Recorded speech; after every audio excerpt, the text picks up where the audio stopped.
antes de comenzar la plática, es muy probable que ya hayan visto cuánto demora y es muy probable que dure más de una hora esta plática.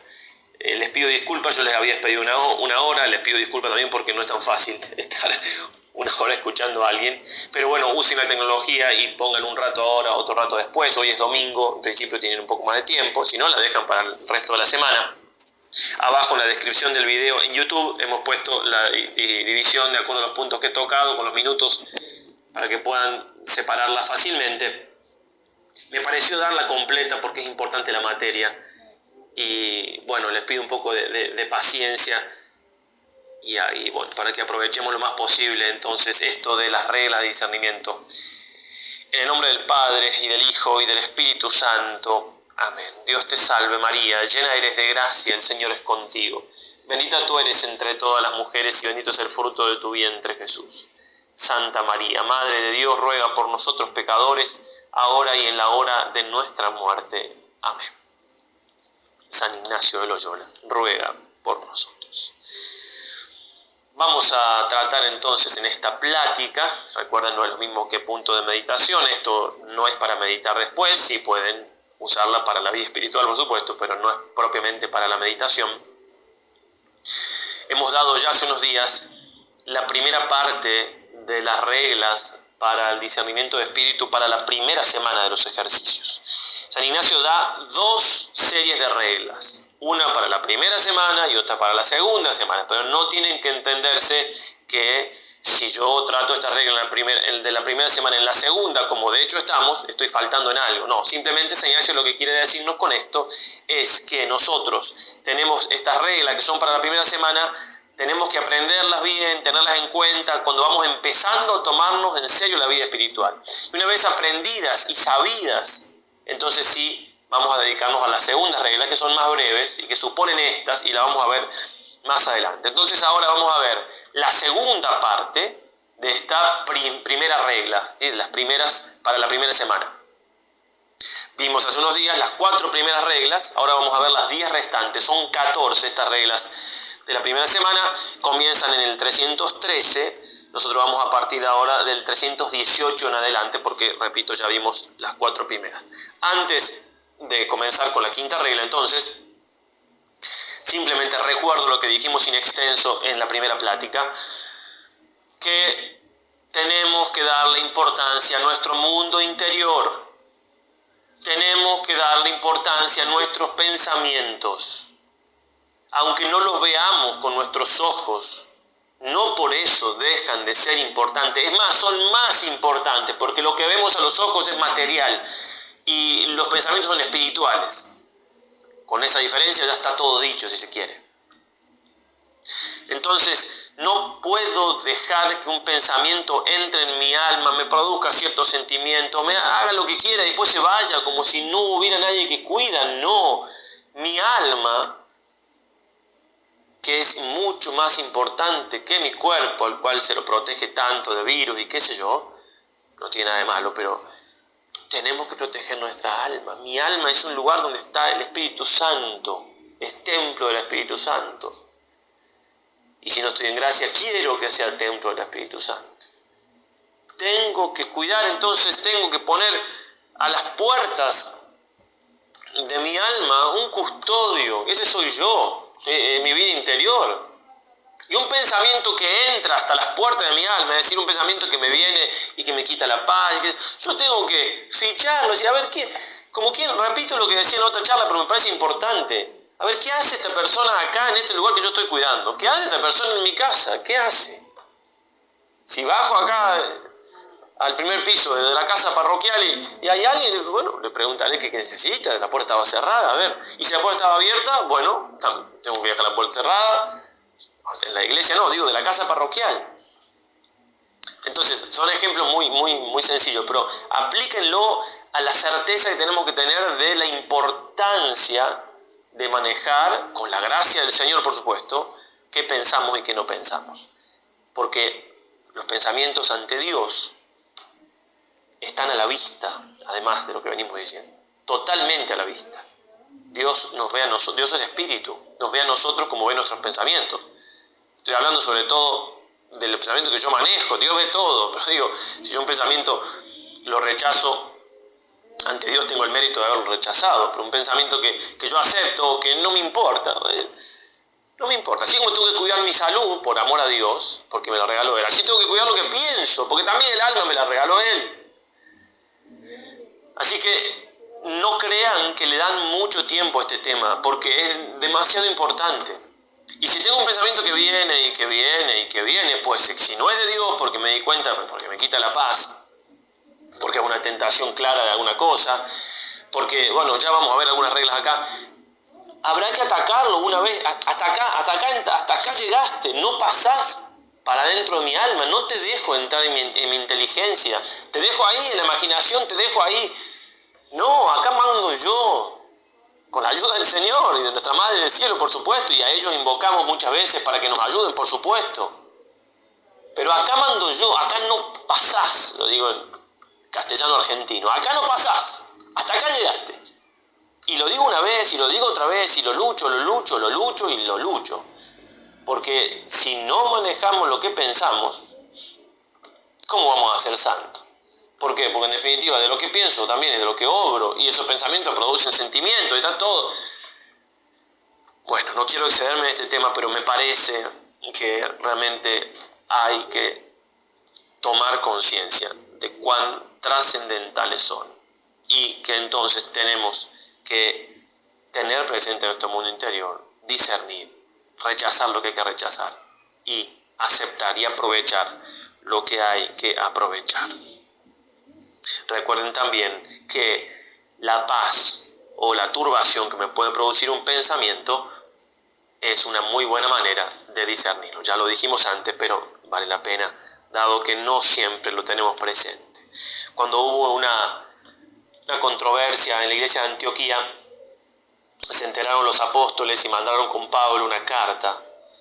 Y en la carta dicen lo siguiente, esto está en Hechos de los Apóstoles 15:24, por cuanto hemos oído que algunos de los nuestros, sin que les hubiésemos dado mandato, fueron y os alarmaron con palabras, perturbando vuestras almas. Perturbación, falta de paz, porque también el discernimiento interior me sirve para lo exterior. Si alguien me dice algo y me quita la paz, ya puedo levantar las antenas, digamos, si se quiere, para discernir bien eso, porque probablemente no sea de Dios.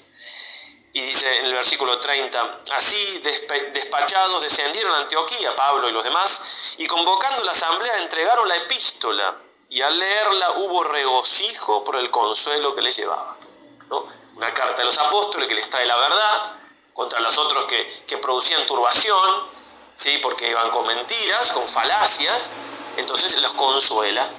Así también nosotros tomamos las cosas que nos vienen de afuera, así también los pensamientos, para discernirlos. Vamos entonces con las reglas. En primer lugar vamos a ver la quinta regla. En el primer punto vamos a ver entonces las reglas de la quinta a la novena, donde San Ignacio nos explica cómo tenemos que reaccionar ante la desolación. Doy por supuesto que ya sabemos lo que es la desolación. Algo voy a decir brevemente, pero si no tendrán que volver a la plática anterior donde la explicamos. Dice así el santo: en tiempo de desolación nunca hacer mudanza, mas estar firme y constante en los propósitos y determinación en que estaba el día antecedente a la tal desolación, o en la determinación en que estaba en la antecedente consolación. Porque así como en la consolación nos guía y aconseja más el buen espíritu, así en la desolación el malo, con cuyos consejos no podemos tomar camino para acertar. Decíamos entonces, y en esto vamos a seguir también mucho al padre Casanovas, que la desolación es una crisis experimental del amor. No es que Dios no me ame, sino que ya no lo siento, no lo percibo. Es un momento difícil y hace falta entonces para esto constancia y fortaleza. Entonces, en la desolación no hacer mudanza, no cambiar los propósitos que me había puesto en la anterior consolación o en tiempo tranquilo, donde yo vi ante Dios que tenía que hacer esto y lo otro. Muchas veces se ven cosas muy claras en los ejercicios, y pasados los ejercicios, o pasado algún momento de los ejercicios de mayor consolación, ya no se ven tan claras, que vamos a cambiar, vamos a dejar los propósitos. Entonces, ¿cómo vamos a ser santos? Así vamos a hacer una veleta. El viento corre para allá, el viento corre para allá. No, las cosas que he visto que Dios me pedía, aunque me cuesten lágrimas, las voy a seguir haciendo.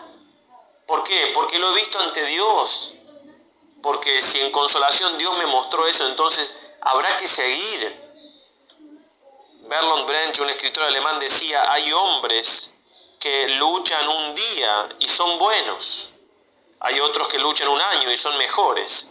Pero hay quienes luchan toda la vida. Esos son los imprescindibles.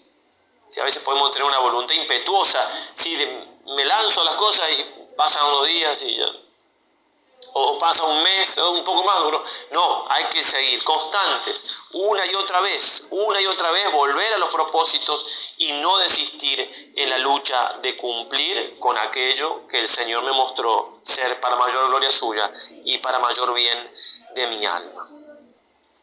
En la imitación de Cristo leemos, Jesucristo habla con el alma: Hijo, ¿no eres aún fuerte y prudente amador? El alma responde: ¿por qué, Señor? Porque por una contradicción pequeña faltas en lo comenzado y buscas la consolación ansiosamente. El constante amador está fuerte en las tentaciones y no cree en las persuasiones engañosas del enemigo. Así como le agrado en la prosperidad, también le agrado en la adversidad. La imitación de Cristo, un libro excelente, fue leído por San Ignacio en Manresa. Va a decir así el padre Luis González de Cámara: en Manresa había visto el Gersoncito, así se le llamaba esa la imitación, porque la primera traducción al castellano se pensaba que era de Juan de Gersón, o sea que era de él el autor. Dice, lo había visto, no lo había leído, y nunca más había querido leer otro libro de devoción. ¿Cuánta importancia le da? De hecho, encontramos en la imitación de Cristo muchas cosas que también están en los ejercicios. No es una copia, es otra cosa en los ejercicios, pero sí hay cosas donde San Ignacio, por supuesto, le ha ayudado este libro. Y hay un compañero de San Ignacio de sus tiempos que decía que muchas cosas que decía San Ignacio en el hablar cotidiano eran de la imitación de Cristo. Él tenía muy buena memoria, la había leído muchas veces esa obra y sabía que lo que estaba diciendo estaba ahí. Entonces, este libro puede ser también de mucho provecho para la lectura espiritual, y cuando San Ignacio en la segunda semana nos dice que podemos leer algunas cosas, porque la primera es más remiso y quiere que nos enfoquemos en el fruto de los pecados y demás, bueno, una de las cosas que dice que se puede leer es la imitación de Cristo. Entonces, quinta regla, la primera que vemos viendo ahora, ¿no? ¿Qué hacer en la desolación? Entonces, primero, no hacer mudanza, no cambiar los propósitos que me puse. Estamos en ejercicio, me propuse al comienzo, ya hace casi 20 días, darle esta hora al Señor. Bueno, vamos, le doy esta hora al Señor. No mudar los propósitos. Bueno, sexta regla, entonces, segunda regla de qué hacer en la desolación. Dado que en la desolación no debemos mudar los primeros propósitos, mucho aprovecha el intenso mudarse contra la misma desolación, así como en el instar en la oración, meditación, en mucho examinar y en alargarnos en algún modo conveniente de hacer penitencia. Bueno, entonces, esto es bien ignaciano, ¿eh? Se llama el agere contra, en latín, es el hacerla contra. Mudarse contra, no solamente no dejo de hacer lo que me había propuesto, sino que hago un poco más. ¿Un poco más de qué? Va a decir San Ignacio entonces, un poco más de oración, un poco más de penitencia, un poco más de examinarme la conciencia, un poco más de meditación. Muy de San Ignacio, no solo resistir, sino atacar. Dice el padre Casanovas: provechosísimo es no contentarse con resistir al enemigo y pasar resueltamente al ataque. No suele decirse, la mejor defensa es el ataque, porque esta táctica infunde valor al alma, agrada a Dios y al buen espíritu y desconcierta al demonio. Pero para que el ataque alcance plenamente esos resultados tan provechosos, nos dice el maestro, San Ignacio, que debe consistir en un intenso firme, ¿no? Mudarse contra la misma desolación, es decir, en hacer todo lo contrario de la que ella inspira, y esto con toda la energía y de frente al enemigo. No son cosas fáciles, ¿ah? Pero ahí está. Bueno, nadie ha dicho que la santidad sea algo fácil. Sí que podemos con la gracia del Señor, porque como vamos a ver, la tenemos a la gracia aunque no la sintamos. El Señor en Getsemaní, ¿qué hacía? Dice Lucas 22, 43, oraba más y más. Y San Ignacio, por supuesto, no es algo que no haya vivido, todo lo que nos enseña, él lo vivió. Por ejemplo, cuando él tenía, tanto en Barcelona como después en Salamanca, si no mal no recuerdo, tuvo la misma tentación, o en París, cuando quería estudiar le venían pensamientos, conjugaba el verbo amar en latín, tenía que estudiar latín y le venían pensamientos del amor de Dios. Bueno, y él se dio cuenta que eso era una tentación bajo especie de bien, que ya vamos a ver en las reglas para la segunda semana. Entonces, ¿qué hizo él? Por ejemplo, en Barcelona, llamó a su profesor, le contó todo lo que estaba pasando y le dijo: yo os prometo, él al profesor, de nunca faltar de oíros estos 2 años en cuanto en Barcelona hallare pan y agua con que me pueda mantener. Y como hizo esta promesa con harta eficacia, esto lo dice él mismo, es su autobiografía, nunca más tuvo aquellas tentaciones. Le volvieron varios años después e hizo lo mismo, exactamente lo mismo para vencer la tentación, ¿no? Hizo la contra, decía, me vienen pensamientos, iluminaciones del momento de la oración que me tientan, del momento del estudio, que me tientan a no seguir estudiando, pues entonces hago una promesa de que voy a seguir estudiando mientras tenga pan y agua, seguiré estudiando aquí.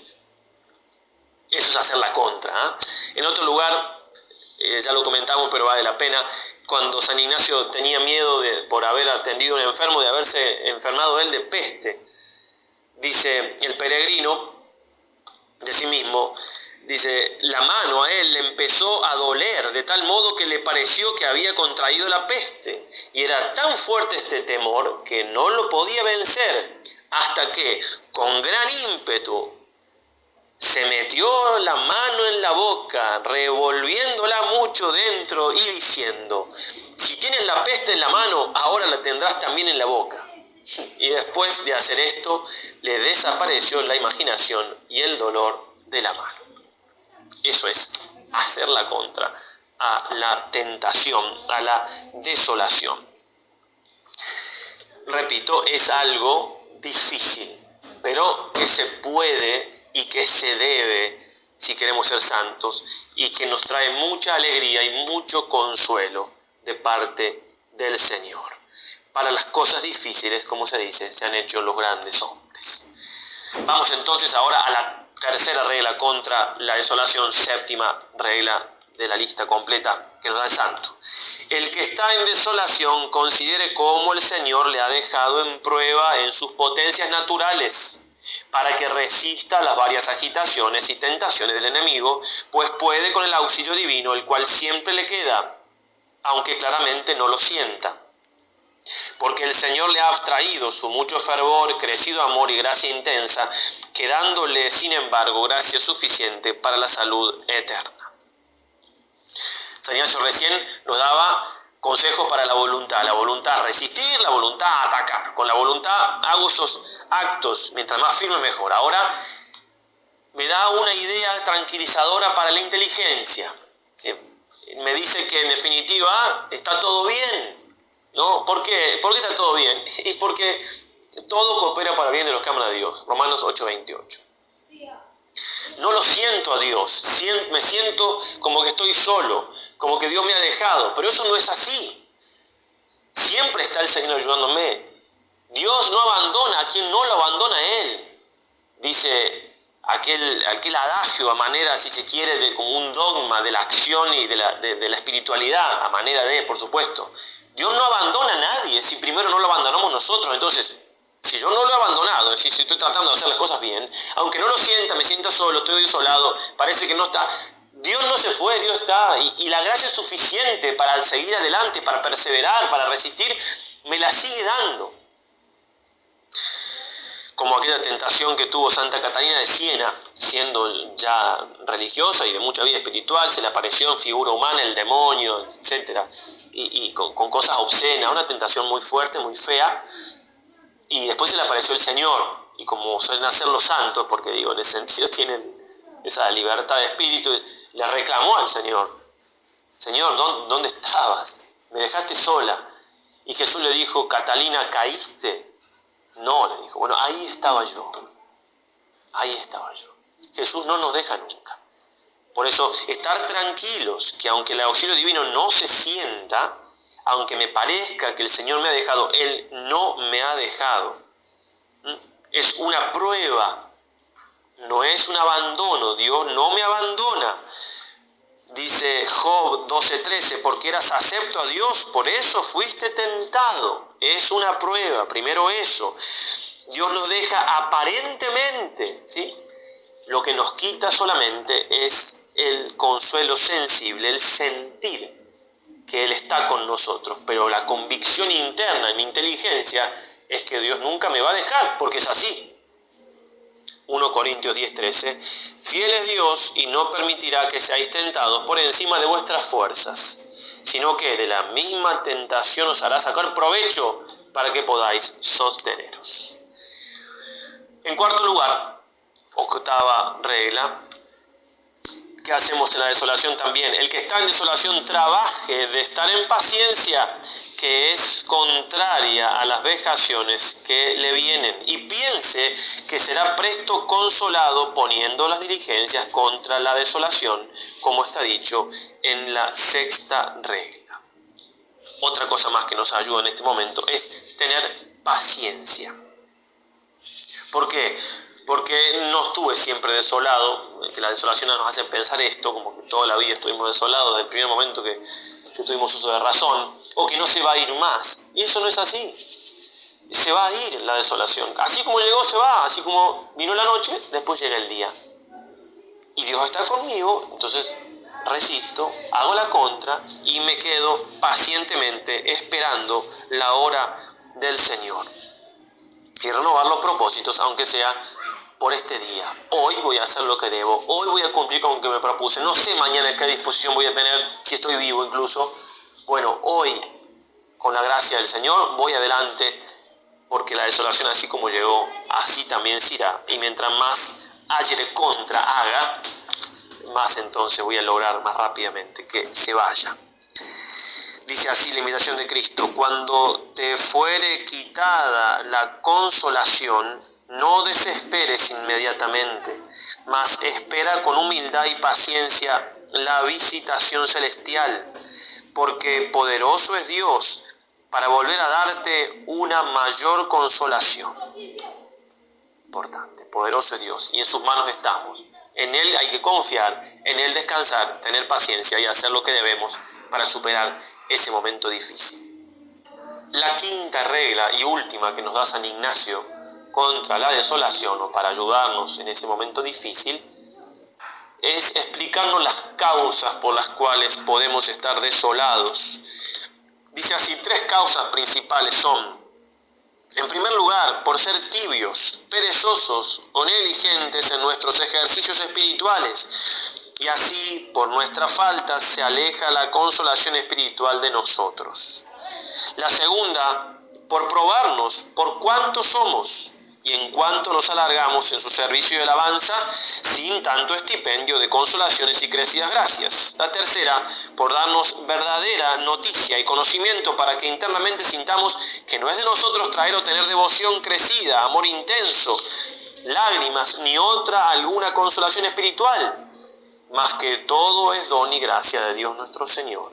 Y porque en cosa ajena no pongamos nido, alzando nuestro entendimiento en alguna soberbia o gloria vana, atribuyendo a nosotros la devoción o las otras partes de la espiritual consolación.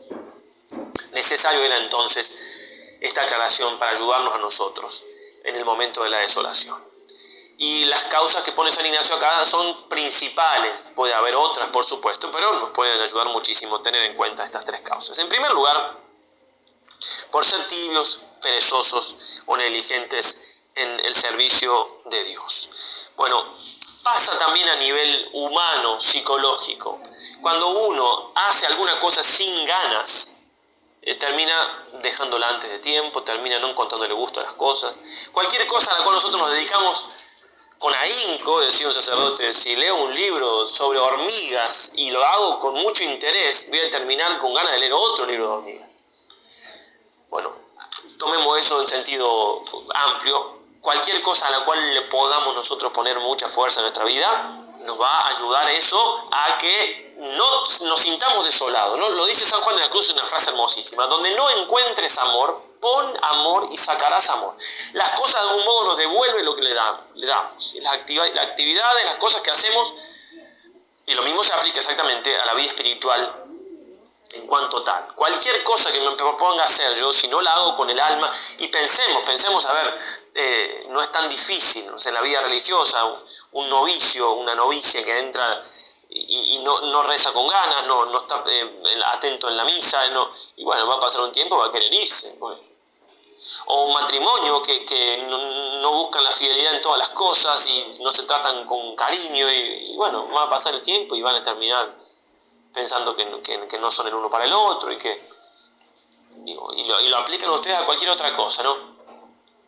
Entonces es importante eso, de que yo quizás esté desolado. ¿Por qué? Y porque no puse ganas, no puse lo que está de mi parte para hacer estos ejercicios, o porque cualquier otra cosa que el Señor nos pida para hacer en nuestra vida espiritual. Entonces, analizar. ¿Será que esta desolación que estoy pasando, si es que me he dado cuenta que estoy en desolación, es por culpa mía? Yo he estado remiso en mis actos de virtud, en mis ganas. Ojo que si son escrupulosos, entonces cuidado, porque el escrupuloso va a pensar siempre que no ha hecho las cosas bien, o que el escrupuloso tiene que juzgar de otra manera, ¿no? El escrupuloso tiene que decir, bueno, yo creo que no estoy haciendo, bueno, con ese creo ya alcanza para saber que la desolación no tiene por motivo la falta de virtud, la falta de poner empeño en las cosas espirituales. Nos deja claro entonces, dice el padre Casanova, San Ignacio, que es imposible que se nos entre en el alma la tibieza espiritual si nosotros hacemos las cosas con el espíritu deseado y querido por Él, en definitiva querido por Dios. Hablamos de tibieza, que es una especie de desolación causada por nuestra flojedad. Otro tipo de desolación no depende de nosotros, son los que vamos a ver ahora, que también ya los mencionó San Ignacio. Entonces la segunda causa por la cual podemos estar desolados es para probarnos Dios. A ver cuánto lo servimos sin tantas gracias consoladoras. Como un niño que tenemos que ayudarlo a crecer en la virtud. Cuando uno era pequeño, decía, bueno, a ver si lavamos los platos después de comer, nos daban un dulce, un chocolate, algo para... Después nos ponemos grande y ningún dulce, ningún chocolate, vamos, ¿verdad? Bueno, nosotros también. Entonces Dios, al principio de nuestra conversión o en algún momento determinado, nos da gracias, gracias así que se nota, que las percibo, consuelos, lágrimas, bien. Y después, a ver si realmente yo lo sigo sirviendo sin tanto consuelo, las quita. Él sigue estando, Él me sigue ayudando, pero ya no siento esa consolación.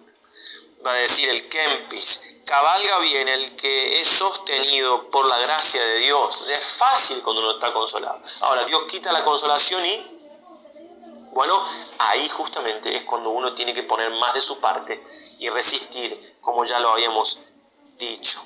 La dureza del sacrificio, dice el padre Casanova, sobrellevado, careciendo de todo consuelo, es manjar de escogidos, y el que gusta y saborea su fuerte amargor, siente cómo se acrecienta notablemente el temple de su voluntad. Exactísimas palabras que tenemos que experimentar para encontrarle realmente el gusto, ese espiritual que tiene, ese amargor. Las consolaciones y crecidas gracias son un estipendio concedido a nuestro esfuerzo en servir a Dios. El servidor más noble es aquel que no necesita de estipendios y sin ello se alarga cuanto puede en darse por entero a sí mismo. tercera causa por la cual podemos estar desolados es por darnos verdadera noticia, dice el santo, y conocimiento, el Señor, para que internamente sintamos que no es de nosotros traer devoción crecida, etc. Es decir, para que no nos ensoberbezcamos. Si el Señor todo el tiempo me está dando gracias y gracias y gracias, así, siempre me da gracias, pero digo, de consuelos y más consuelos, y claro, pasa un tiempito y yo soy un santo. Porque esto no me cuesta, esto tampoco me cuesta, eso. Y empezó a juzgar a los demás con, uy, mira aquel y aquella y otro y yo. Entonces, una solución muy fácil para eso, perfectamente dada con nuestra psicología y nuestra vida espiritual que el Señor conoce tanto, es sacarnos un poquito de esas consolaciones y hacernos sentir un poquito el Señor lo nada que somos. Y bueno, santo remedio. Es una obra de misericordia de Dios muy grande, porque claro, la soberbia nos hace tanto daño en la vida espiritual. Una buena desolación entonces nos ayuda muchísimo a crecer en la vida espiritual en cuanto que nos humilla. No vamos a caer en pecado si somos fieles a Dios, pero nos hace conocernos, saborear un poquito nuestra nada, de la cual quizás por algunas consolaciones que Dios nos había regalado nos hemos olvidado. Por tanto, resumiendo lo que tiene que ver entonces con la desolación en estas 5 reglas que acabamos de mencionar, tenemos esto que yo voy a decir ahora rapidito, tenerlo presente, conocerlo, no digo de memoria, palabra por palabra de San Ignacio, pero sí la doctrina, porque claro, estoy en un momento de desolación, ¿y qué hago? Ni me acuerdo qué es lo que me había recomendado el santo que tenía que hacer. Por eso, estudiar estas reglas, aplicarlas, se pueden tomar un tiempo en algún momento y ver esta regla, ver en mi vida dónde la puedo aplicar, si lo he aplicado aquí, allá, dónde, bueno, consultar también lo que haga falta, si no sé exactamente si estoy discerniendo bien. Pero entonces, las 5 reglas son, en primer lugar, si estoy desolado, no hacer mudanza, seguir firme en los propósitos, hacer la contra a la desolación. El ayer de contra, mudarme en contra con más penitencia, más oración. Pues la tercera y la cuarta es estar tranquilos, saber que el Señor no se ha ido, que está conmigo y tener paciencia, que ya va a volver la consolación. Y por último, tratar de verificar, de ver cuál es la causa, porque me puede ayudar para perseverar, para quedarme tranquilo si no ha sido por mi tibieza, sea lo que sea, que sea la causa, siempre lo que tengo que hacer es lo mismo, resistir, estar en paciencia, hacer la contra. Vamos ahora a las reglas de la consolación, que son 2, las de recién eran 5, las de la desolación, ahora son 2. Y en la segunda mitad de la segunda habla de la desolación de nuevo. ¿Y por qué? Y porque en la consolación es todo más fácil. En la consolación es como que todo sonríe, entonces no hay tantas reglas para tener en cuenta, aunque sí, estas 2 son provechosas. Entonces dice así el santo en la primera regla para la consolación: el que está en consolación piense cómo se habrá en la desolación que después vendrá, tomando nuevas fuerzas para entonces. Tomar fuerzas, ¿sí? Como ya habíamos dicho, en el tiempo de la consolación verdadera, esto es de Casanovas, en ese tiempo es la hora en que nos habla el buen espíritu. Dios está comunicando conmigo por medio de la consolación. Dios me está diciendo algo que, como decíamos en la charla anterior, la plática, a veces incluso hasta conviene darle forma de palabras. ¿Qué me está diciendo el Señor con esto?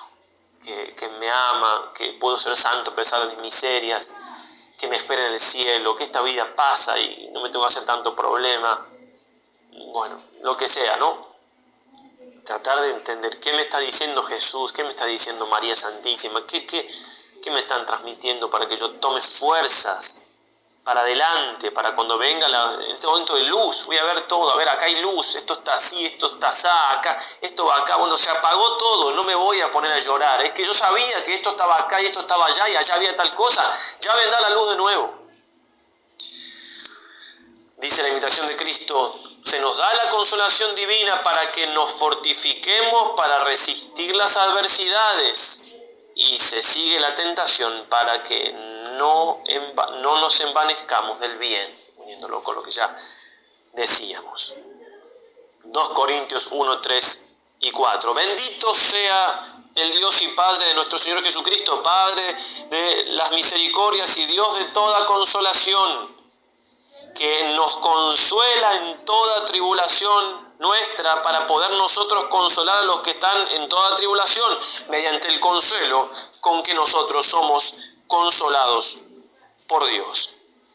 A veces al que tenemos que consolar es a nosotros mismos, estamos en una prueba, bueno, con el consuelo que recibimos, por eso en este momento estoy consolado, tomar fuerza para cuando venga entonces la prueba. Y la segunda regla para la consolación, dice así el santo: el que está consolado procure humillarse y abajarse cuanto puede, pensando cuán para poco es en el tiempo de la desolación, sin la tal gracia de la consolación.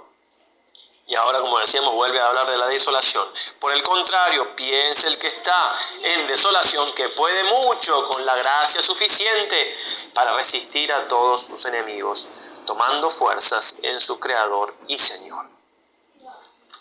Dos cosas entonces nos pide San Ignacio aquí en esta regla. Por un lado, la humildad, saber que esto que estoy recibiéndolo porque Dios es bueno, porque me ama, no que yo lo merezco. Mantenerse humilde, no que sea un santo, simplemente que Dios me ve tan débil que sabe que si no me consuela no voy a poder seguir adelante. La aprovecho entonces, pero con humildad. Dice la imitación de Cristo: cuando Dios te diere la consolación espiritual, recíbela con acción de gracias, mas entiende que es don de Dios y no merecimiento tuyo. No te ensalces, no te alegres demasiado, ni te estimes vanamente, sino humíllate más por el don recibido, y sé más avisado y temeroso en todas tus obras, porque se pasará aquella hora y vendrá la tentación. Sí, humildad. Y también valor. Valor, ¿por qué? Porque en definitiva yo tengo que tomar fuerzas y eso me tiene que dar valor para lo que venga. Santiago, Pedro y Juan, en el monte Tabor, momento de la consolación grandísima, tenían que tomar fuerzas y decirse a sí mismos: Jesús no es uno más, Jesús es Dios, Jesús, Él tiene el dominio de todo, porque lo estaban viendo transfigurado. Por eso querían hacer 3 carpas ahí, para que en el momento de la prueba, que justamente como ellos tuvieron más consolación, también tuvieron más desolación, estuvieron más cerca del Señor en Getsemaní, para que en ese momento de la prueba, recordando la consolación recibida, pudieran resistir y no quedarse dormidos y abatirse por lo que estaba sucediendo. Así tenemos que hacer nosotros, la consolación, tomar fuerza, tomar valor, a su vez humillarse. Ellos 3 tendrían que haber pensado: no somos mejores que los otros, simplemente que Jesús nos eligió Él porque Él es bueno, porque de mi parte no merezco nada, y si me está dando esta gracia es porque después me va a probar, así que tengo que ser humilde. Y bien, hagamos lo mismo nosotros para aprovechar lo más que se pueda. Voy a dar ahora algunas citas bíblicas del Antiguo Testamento que nos pueden ayudar a aplicarlo a esto que venimos diciendo. Habla Dios, habla Moisés al pueblo elegido, para ya después finalmente pasar a la tercera parte de esta charla, que es ver cómo actúa el demonio. Dice así Moisés al pueblo, Deuteronomio 8, del 2 al 4. Acuérdate de todo el camino que Yahvé tu Dios te ha hecho andar durante estos 40 años en el desierto, para humillarte, probarte y conocer lo que había en tu corazón, si ibas o no a guardar los mandamientos. Te humilló, te hizo pasar hambre, ¿no? Puede ser la desolación, la prueba. Te dio a comer el maná que ni tú ni tus padres habías conocido, para mostrarte que no solo de pan vive el hombre, sino que vive de toda palabra que sale de la boca de Yahvé. También le dio sus consuelos en el maná. Y también no había un tipo de consuelos que era la comida común, pero tenían este otro tipo de consuelo. Como Dios no los dejó nunca, como Dios los probó, pero no se gastó el vestido que llevabas, ni se hincharon tus pies a lo largo de estos 40 años. Es decir, por más pruebas que pasemos en la vida espiritual, el Señor siempre nos va a estar ayudando, auxiliando y asistiendo. También leemos en Deuteronomio 8, del 11 al 19. Guárdate de olvidar a Yahvé tu Dios, descuidando los mandamientos, normas y preceptos que yo te prescribo hoy. No sea que cuando comas y quedes harto, eso puede aplicarse como nosotros a veces tenemos en la consolación, tendemos a olvidarnos de la prueba. No sea que cuando comas y quedas harto, cuando construyas hermosas casas y vivas en ellas, cuando se multipliquen tus vacadas y tus ovejas, cuando tengas plata y oro en abundancia y se acrecienten todos tus bienes, tu corazón se engría y olvides a Yahvé tu Dios, que te sacó del país de Egipto, de la casa de servidumbre, que te ha conducido a través de ese desierto grande y terrible entre serpientes abrasadoras y escorpiones, que en un lugar de sed sin agua hizo brotar para ti agua de la roca más dura, que te alimentó en el desierto con el maná que no habían conocido tus padres, a fin de humillarte y ponerte a prueba para después hacerte feliz. No digas en tu corazón: mi propia fuerza y el poder de mi mano me han creado esta prosperidad. No digas en tu corazón: esta fuerza de voluntad que tengo, este deseo de rezar son míos. Sino, acuérdate de Yahvé tu Dios, que es el que te da la fuerza para crear la prosperidad, cumpliendo así la alianza que bajo juramento prometió a sus padres, como lo hace hoy. Pero si llegas a olvidarte de Yahvé tu Dios, si sigues a otros dioses, si les das culto y te postras ante ellos, yo certifico hoy contra vosotros que pereceréis. Si yo abandono a Dios en la prueba, entonces, o por la consolación me hago tan soberbio que lo abandono a Dios, y bueno, obviamente que el resultado no puede ser bueno para nada. La tercera parte de esta plática entonces la vamos a dedicar a las últimas 3 reglas de discernimiento, donde San Ignacio nos va a hablar de cómo actúa el demonio. ¿Alguna vez escucharon hablar de eso? ¿Cómo actúa el demonio para tentarnos? Porque es como todo lo del libro, es una cosa hermosísima poder descubrir al enemigo. Porque descubierto el enemigo es más fácil defenderse. Si no lo conocemos, y San Ignacio ha resumido en 3 reglas la manera de actuar del demonio. El padre Casanova va a decir: las 3 reglas que abarcan son las únicas páginas del libro de los ejercicios que con razón pueden calificarse de literarias. Fuera de ellas, en todo lo demás del libro, San Ignacio solo se preocupa de ser lo más claro y exacto posible, conteniéndose en una pobreza de palabras austerísima. Aquí, sin que esa su claridad y exactitud pierdan un punto, es rico de expresión y pintoresco en las imágenes, reminiscencia cierta de aquellas sus lecturas caballerescas y su vida cortesana y militar. Vamos entonces a la primera de las 3 reglas, estamos ya en la 12ª regla, recordemos que son 14 en total. La 12ª entonces, estamos en el número 325. El enemigo se hace como mujer en ser flaco por fuerza y fuerte de grado, porque así como es propio de la mujer cuando riñe con algún varón perder ánimo, dando huida cuando el hombre le muestra mucho rostro, y por el contrario, si el varón comienza a huir perdiendo ánimo, la ira, venganza y ferocidad de la mujer es muy crecida y sin mesura,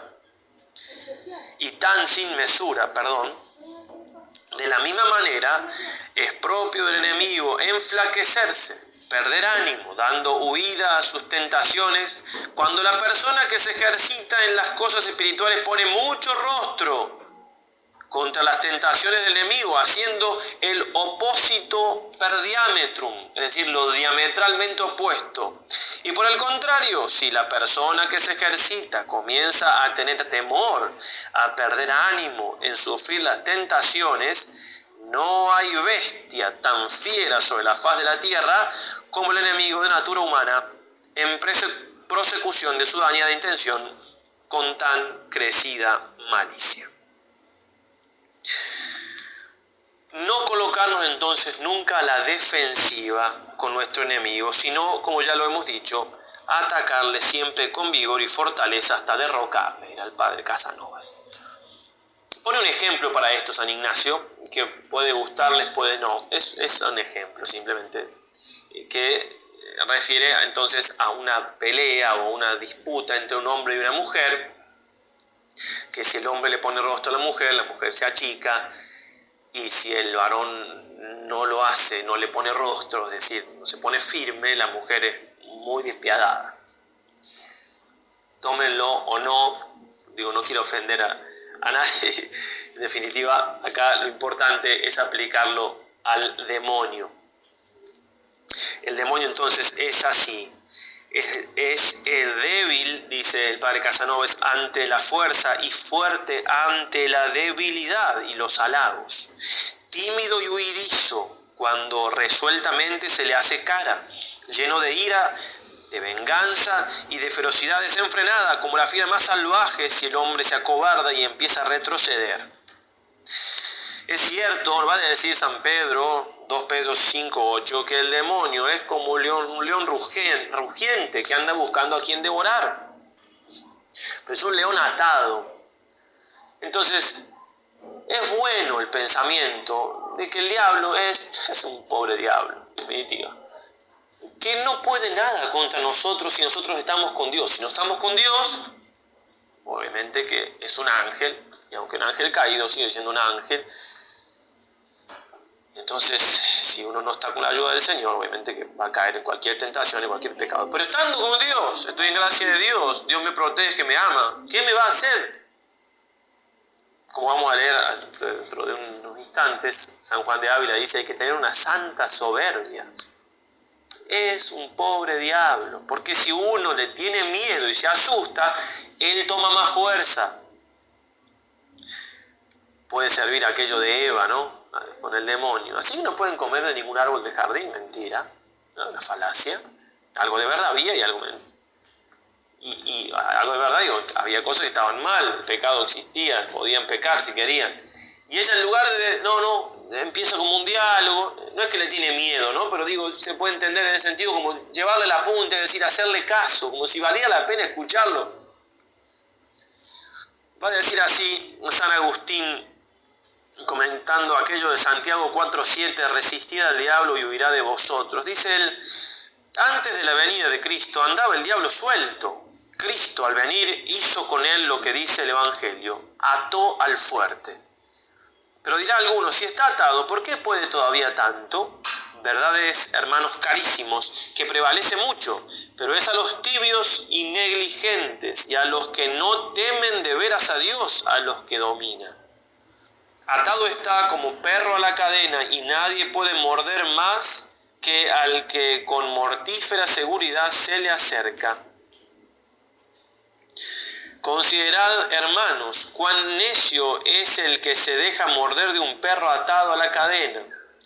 Tú no te acerques a él por los deleites y codicias del siglo, y él no presumirá de acercarse a ti. Puede ladrar, puede solicitar, morder no puede más que al que se deja, porque no daña forzando, sino persuadiendo, ni nos arranca el consentimiento, sino que nos lo pide. Entrando San Ignacio a una iglesia aquí en Manresa, ya lo comentamos a esto, probablemente en la CEU o en la iglesia de los dominicos, dice él mismo: estos días le vino un pensamiento recio que le molestó, pensamiento recio, duro, firme, así, que le molestó, si estaba atento a su mundo interior, representándosele la dificultad de su vida, como si le dijeran dentro de su alma: ¿y cómo podrás tú sufrir esta vida 70 años que has de vivir? Mas a esto le respondió también interiormente con grande fuerza, sintiendo que era del enemigo: oh miserable, ¿puedesme tú prometer 1 hora de vida? Y así venció la tentación y quedó quieto. Y esta fue la primera tentación que le vino, y fue esto entrando en una iglesia en la cual oía cada día la misa mayor y las vísperas y completas, todo cantando, sintiendo en ello gran consolación. Esa respuesta así, inmediata. Si él se hubiera quedado pensando y se hubiera asustado, con esta vida, porque no es que el miedo me lo va a dar el demonio a él directamente, sino a lo que me presenta, a eso me va a hacer temer. San Juan de Ávila, el maestro de Ávila, con toda su sabiduría también, que conoció a los jesuitas, que los defendió, que casi de algún modo fue jesuita, no se dieron las cosas, pero pero van codo a codo, hombro a hombro con San Ignacio en aquellos tiempos del siglo XVI. Dice así: claro es que pues todo el ardid de su guerra, del demonio, sea por vía de miedo, las armas principales que hemos de tener son el esfuerzo del corazón, confortado con nuestra confianza y con la fe, dice así, con la fiducia, no se puede traducir como con esperanza esforzada en nuestro Señor, porque esta es la que en esta guerra nos hace victoriosos, pues que la fiducia vence al temor, según está escrito. Todo el ardid de su guerra se ha por vía de miedo. Muy fuertes esas palabras del santo. ¿Cuánto entonces el demonio utiliza el miedo que tenemos para paralizarnos? Incluso, como dice Santo Tomás en la Suma Teológica, la pereza es una especie de miedo. Es un miedo al trabajo o a hacer algo. En otro lugar, siempre el mismo libro, Audifilia, de San Juan de Ávila, y conociendo los viejos del yermo, ¿sí? del desierto, cuán necesario era este corazón confortado para no ser vencidos en estas peleas contra los demonios, que eran muy usadas entre ellos, iban de noche a hacer oración en soledad a los sepulcros de los difuntos, para ganar libertad del miedo cuyo señorío es muy dañoso. Y si el consejo de Cristo tomamos, muy seguros viviremos de aqueste temor, porque Él nos lo quita diciendo, Lucas 12:5, yo os enseñaré a quién temáis. Temed a aquel, con mayúscula, que después de haber muerto el cuerpo puede echar en el infierno. A este, con mayúscula, temed. Quien a Dios no teme, dice el santo, ha de temer por su mala conciencia al mundo y al demonio. Mas quien a Dios teme, no teme al demonio, pues el temerle es un cierto modo de sujeción, como que nos puede dañar en algo. Y como no pueda ni llegar al cabello de nuestra cabeza sin la licencia de Dios, no hay por qué temerle a Él, sino al Señor, que puede darle licencia. Y por eso debemos estar siempre humillados y con santo temor delante de Dios. Más para con el demonio, muy esforzados con la esperanza de Dios y llenos de una santa soberbia, atentos a esas palabras. Y cuanto Él más bravezas mostrare, tanto más vos temed a Dios y os encomendad a Él, y tanto menos temed al demonio. Y como leíamos recién entonces, de los santos viejos, dice él, el yermo, los padres del desierto, se iban a orar y demás a los sepulcros. El vencer el miedo así, más natural, a cosas que naturalmente nos dan miedo, ayuda a dominar el miedo, porque la pasión del miedo es la misma. Predicando ejercicios allá en Santiago del Estero, en Argentina, frente de la casa de ejercicios, había ahí todavía, en medio del monte santiagueño, un cementerio. Entonces solía aconsejarles que se animasen a dar una vuelta por el cementerio a la noche. ¿Por qué? Para vencer el miedo. Y algunos lo hicieron con provecho. Porque si venzo el miedo en cosas así, por el estilo, bueno, me va a ayudar eso a vencer el miedo que el demonio quiere infundirme en otras cosas. Dirá el santo Padre Pío de Pietrelcina: el diablo es como un perro rabioso encadenado. Más allá del radio que le permite la cadena, no puede morder a nadie. Mantente lejos de él. Si te acercas demasiado, te morderá. Recuerda que el diablo tiene una sola puerta para penetrar en nuestro interior: la voluntad. No hay otras puertas secretas o escondidas. Si solo Dios, como veremos en las reglas siguientes, en la próxima práctica que hablemos del tema, puede entrar y salir del alma como quiera, nosotros al demonio le podemos poner freno con la voluntad. Puede hacer gritar, ladrar, molestar, pero si yo no lo dejo entrar por mi voluntad, si yo no cedo. Santo Tomás, hablando del papel de los demonios, dice lo siguiente, ya lo voy a leer para que vean su autoridad, pero con otras palabras dice así: después de que los demonios cayeron en pecado, se rebelaron contra Dios, Dios de algún modo pensó: ¿qué hago con estos muchachos? ¿Para qué van a servir a la creación? Bueno, entonces voy a hacer que les ayuden a los hombres a ir al cielo por las tentaciones y las pruebas que les van a poner. Dicho en criollo. Ahora se los leo con toda la autoridad de Santo Tomás. La providencia divina conduce al hombre a sus fines de dos maneras. Directamente, llevándolo al bien o alejándolo del mal, el ángel bueno, Dios y sus ángeles, lo que se hace por el ministerio de los ángeles buenos. Indirectamente, ejercitándolo a la lucha, contrariándolo en el querer hacer el bien. Convenía que esta segunda manera de procurar el bien del hombre se confiase a los ángeles malos, para que ellos, después del pecado, no fueran del todo inútiles al orden del universo. De aquí deriva que hay para ellos dos lugares de tormento, uno por razón de su culpa y es el infierno, otros por razón del ejercicio que deben procurar a los hombres y es la tenerosa atmósfera que los circunda. Ahora bien, el procurar la salud de los hombres debe durar hasta el día del juicio, etc. Bien, así los ángeles buenos seguirán siéndonos enviados hasta el último día del mundo y los malos seguirán habitando las regiones inferiores del aire. Interesante entonces. Quedarme tranquilo, en definitiva, si tengo una tentación con la fuerza de Dios, con el santo temor de Dios, con la voluntad de mi parte, el diablo no puede hacer más que ayudarme a ser más santo, ¿sí? Así que, pobre diablo, allá él. La 13ª regla, que sería la segunda regla de cómo el demonio nos va a molestar, nos va a atacar. Dice así el santo: se hace el demonio como vano enamorado en querer ser secreto y no descubierto, porque así como el hombre vano, que hablando a mala parte requiere a una hija de un buen padre o a una mujer de un buen marido, quiere que sus palabras y sus acciones sean secretas, y el contrario le displace mucho cuando la hija al padre o la mujer al marido descubre sus vanas palabras e intenciones depravadas, porque fácilmente deduce que no podrá salir con la empresa comenzada. De la misma manera, cuando el enemigo de natura humana trae sus astucias y sus acciones a la ánima justa, quiere y desea que sean recibidas y tenidas en secreto. Mas cuando las descubre a su buen confesor o a otra persona espiritual que conozca sus engaños y malicias, mucho le pesa, porque deduce que no podrá salir con su malicia comenzada en ser descubiertos sus engaños manifiestos.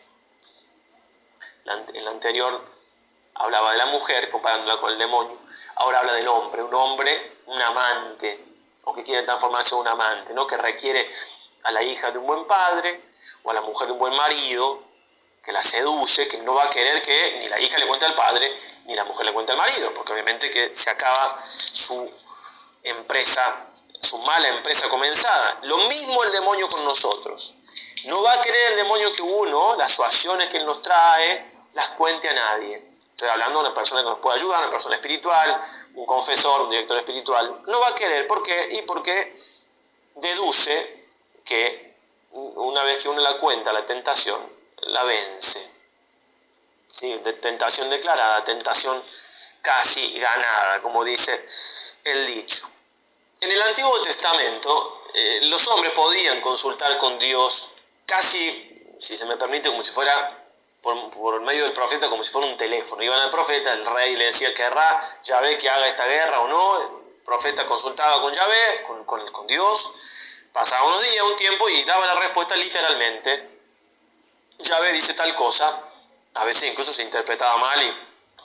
Bueno, ahora, ¿por qué no se puede hacer eso? San Juan de la Cruz se lo pregunta y responde por dos motivos. En primer lugar, porque Dios en el Antiguo Testamento iba diciendo palabras, cosas por medio de los profetas, pero después envió a su Hijo, que es la palabra, el verbo encarnado, la palabra hecha hombre, hecha carne. Entonces ya no tiene más nada que decir, en cuanto que ya dijo todo con su Hijo. ¿Queremos una respuesta de algo? Vayamos a escuchar a su Hijo, que Él nos dijo también en el Tabor, en el bautismo: este es mi Hijo amado, escúchenlo. Bueno, ahí ir a Cristo, ir a su vida, buscar allí las respuestas. Y el otro motivo, también va a decir San Juan de la Cruz, es porque al hacerse hombre Dios, el hombre quedó dignificado en muchos sentidos, pero en este que vamos a decir ahora, puntualmente, en cuanto que Jesús le dice a los apóstoles: el que a ustedes escucha, a mí me escucha. Entonces, el hombre espiritual, con más razón el sacerdote, en cuanto que tenemos nosotros la gracia de Estado para eso, como los casados tienen una gracia de Estado para ser buenos padres, madres, esposas y esposos, el hombre me puede ayudar a saber la voluntad de Dios. Entonces hay que aprovechar la dirección espiritual, la consulta en una confesión, o bueno, los medios que tenemos ahora, hay un grupo de más de 20 sacerdotes teniendo consulta. Es la manera ordinaria en la cual nos ayuda el Señor, nos ilumina. Para eso, por supuesto, hay que ser humildes, porque obviamente cuestan esas cosas.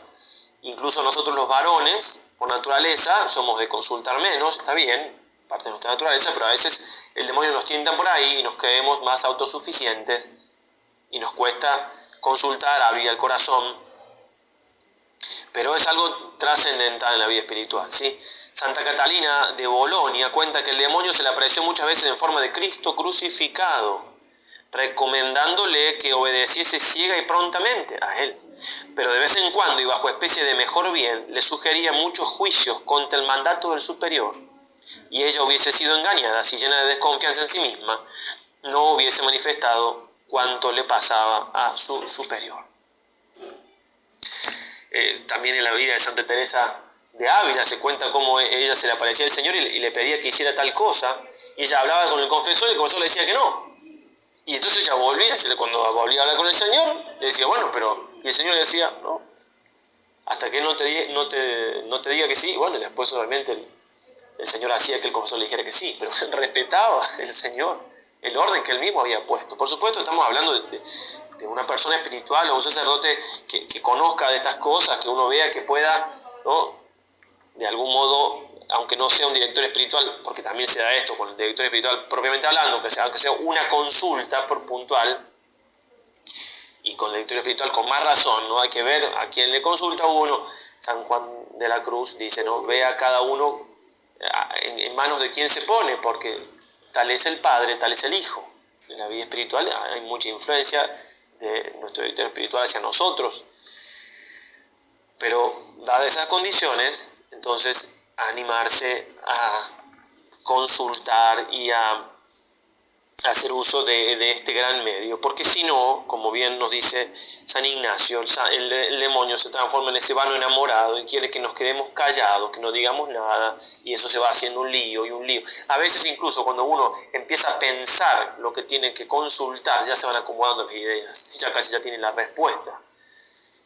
Muy necesaria entonces en la vida espiritual. Quien se toma la vida espiritual en serio, es necesario la dirección espiritual. Por lo general, y alguien no tiene dirección espiritual, bueno, Dios le ayudará de alguna manera, pero ley ordinaria es contar con esta ayuda o consultas puntuales. O el mismo San Ignacio, él no dejaba de consultar, de darle cuenta. Él se proponía hacer ayuno toda la semana, por ejemplo, cuando tuvo ese ataque de escrúpulos tan grandes, San Ignacio, aquí en Manresa, un tiempo de escrúpulos que tenía tentaciones de suicidio, ¿no?, de tirarse por un hueco que había en la habitación donde estaba en los dominicos, y él gritaba fuerte, ¿no?, lo cuenta él mismo, no, Señor, no haré nada que sea pecado, pero estaba aterrorizado del sufrimiento de esos escrúpulos, de que no había sido perdonado, y se volvía a confesar. Bueno, pero él le expresaba todo al confesor una y otra vez, y le decía al Señor, si es necesario voy a traer un perrito, si el perrito me va a dar la respuesta. Esa humildad, ¿verdad? Qué grande la humildad. Entonces, en ese sentido, digo, tener esa capacidad de dar cuenta a quien se debe. El mismo santo decía, en este momento de su vida propuso una vez de no comer hasta que no se le vaya la prueba, porque había leído que un santo lo había hecho, y entonces estuvo una semana sin comer nada, y se sentía bien y fuerte, pero cuando se confesó el fin de semana, le contó al confesor, como hacía siempre, todo lo que venía haciendo, y el confesor le dijo que volviera a comer. Entonces, miren la humildad, esa humildad tenemos que tener también nosotros. Va a decir San Paladio, he visto a monjes que después de muchos años de trabajos cayeron y llegaron hasta la locura por haber contado con sus propias obras y no haber aceptado el mandamiento de Dios que dice, interroga a tu padre y te lo enseñará. Deuteronomio 32:7. Paladio escribe en la historia lausíaca, los que están faltos de dirección caen como las hojas que empuja el viento sin rumbo fijo. San Bernardo, quien se constituye en maestro y director de sí mismo, se haría discípulo de un necio. No sé qué pensarán los demás sobre esto, mas de mí sé deciros, por propia experiencia, que me es mucho más fácil dirigir a muchos otros que a mí solo. Y es San Bernardo, que queda para nosotros. San Vicente Ferrer: nunca Jesucristo otorgará su gracia, sin la cual nada podemos hacer. A quien, teniendo a su disposición un varón capaz de instruirle y dirigirle, desprecia esta ayuda, persuadido de que se bastará a sí mismo y de que encontrará por sí solo lo que es útil para su salvación. Y añade en el mismo lugar que, por el contrario, quien tuviere un director al cual obedezca sin reserva y en todo, llegará mucho más fácilmente y pronto que por sí solo, aunque fuere de ingenio muy despierto y tuviese a mano sabios libros de materia espiritual. Y se podría seguir también esto. Un paréntesis muy breve: nosotros somos hijos de la luz, Efesios 5:8. Entonces cualquier cosa que se me propone, grupo, movimiento, lo que sea, que esté envuelto en demasiado secreto, salvo en situaciones muy, muy puntuales, históricas, de momentos concretos, por un tiempito, pero cualquier cosa que se presenta así, con mucho silencio, que no se puede contar al director espiritual, alerta, porque esas cosas, por lo general, es muy difícil que vengan del Señor. Por último, la regla 14ª, que es la tercera regla acerca de cómo actúa el demonio.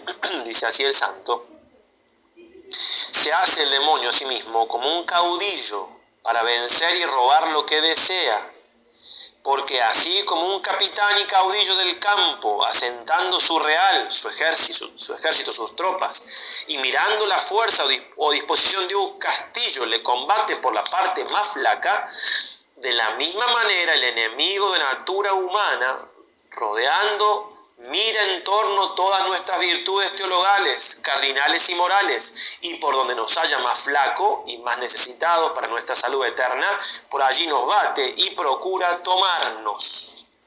Número 327, entonces, en la última regla, bien de San Ignacio en este sentido, bien de su vida pasada en cuanto caballero, conocía estas cosas, estas estrategias, y el demonio sabe el que actúa igual.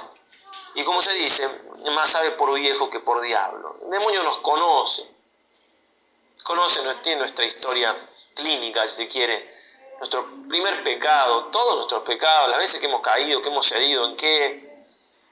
Entonces, en este sentido, nosotros tenemos que tener presente que tenemos que conocernos a nosotros mismos. Porque conociéndonos a nosotros mismos vamos a conocer por dónde nos va a atacar el demonio. Porque no atacará igual a cada uno.